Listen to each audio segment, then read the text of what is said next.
चलो प्यारे बच्चों, एग्जाम्पल नंबर 29 को भी जल्दी से पढ़ा देते हैं। देखो क्वेश्चन सारे करने हैं, प्रैक्टिस में सबको लेना है। आप अपना बेस फाउंडेशन भी तैयार कर लो, कहीं ना कहीं जब आप नीट की तैयारी करने के लिए जाओगे तब भी आपको ये बेनिफिट पहुंचाने वाले हैं, है ना। क्वेश्चन आपसे कह रहा है calculate the critical angle for the glass air. देखो किसके लिए क्रिटिकल एंगल बताना है, ग्लास एयर सरफेस के लिए बताना। आपसे बोल रहा है if a ray of light which is incident in air, वो हवा में आके गिरी है on the glass surface.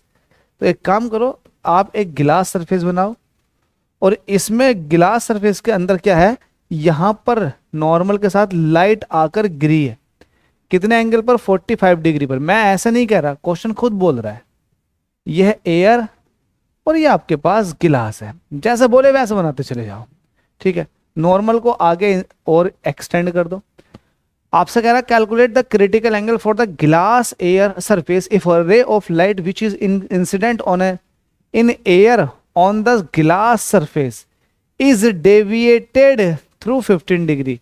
Deviation किसका हो रहा है, डेविएशन किसका हो रहा है, इंसिडेंट रे डेविएट हो गई। अब आपको पता है डेविएशन कैसे निकाला जाता है। आपको ये पता होना चाहिए कि जब वो डेंसर मीडियम में जाती है तो नॉर्मल की तरफ को बैंड हो जाती है। तो कहीं ना कहीं अगर मैं इसको सीधे पाथ पे ले जाऊं तो ये डेविएशन कहलाएगा। लाइट इतनी मुड़ गई, जानी चाहिए थी सीधी लेकिन इतनी मुड़ चुकी है, तो ये 15 डिग्री से डेविएट हो चुकी है, ठीक है। आपको पता है नॉर्मल के साथ रिफ्रैक्टेड जो एंगल बनाती है उसे एंगल ऑफ रिफ्रैक्शन कहते हैं, आर। अब यहां पर देखो आपको क्या देखने के लिए मिल रहा है। आपने एक चीज पढ़ रही होगी, अगर एक लाइन इस तरह से और इस तरह से आप कोई दूसरी लाइन बना देते हैं तो ये एंगल इस एंगल के हमेशा इक्वल होता है, वर्टिकली अपोजिट एंगल्स हैं, ठीक है। तो यहां पर भी देखो, यहां पर है एंगल 45 डिग्री और इन दोनों लाइंस के बीच में जो एंगल बन रहा है ये हुआ टोटल, यह है 15 प्लस आर।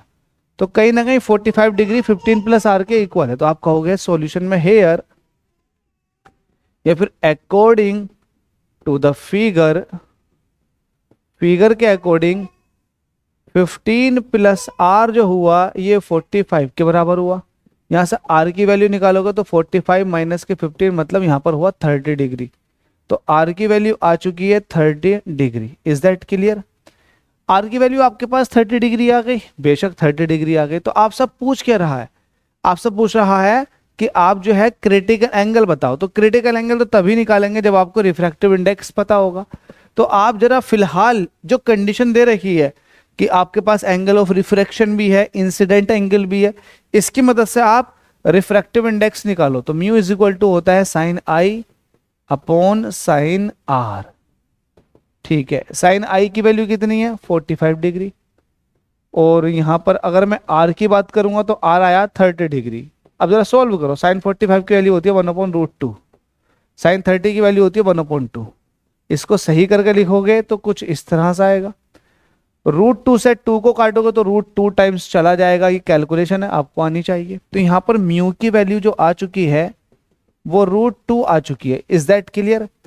अब आपको पता क्या है, आपको पता क्या, √2 म्यू की वैल्यू √2 है।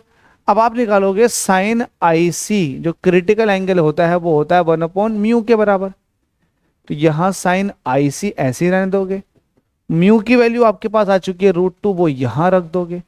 और आपको अब ये भी पता होना चाहिए ये होती है साइन 45 डिग्री की वैल्यू।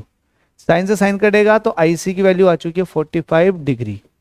ओके, सारा का सारा खेल खत्म। आपसे यही पूछा था कि गिलास एयर के लिए आप क्रिटिकल एंगल बताओ। तो गिलास एयर के लिए क्रिटिकल एंगल की वैल्यू हो जाएगी 45 डिग्री। मुझे उम्मीद है आपको समझ में आ गया होगा।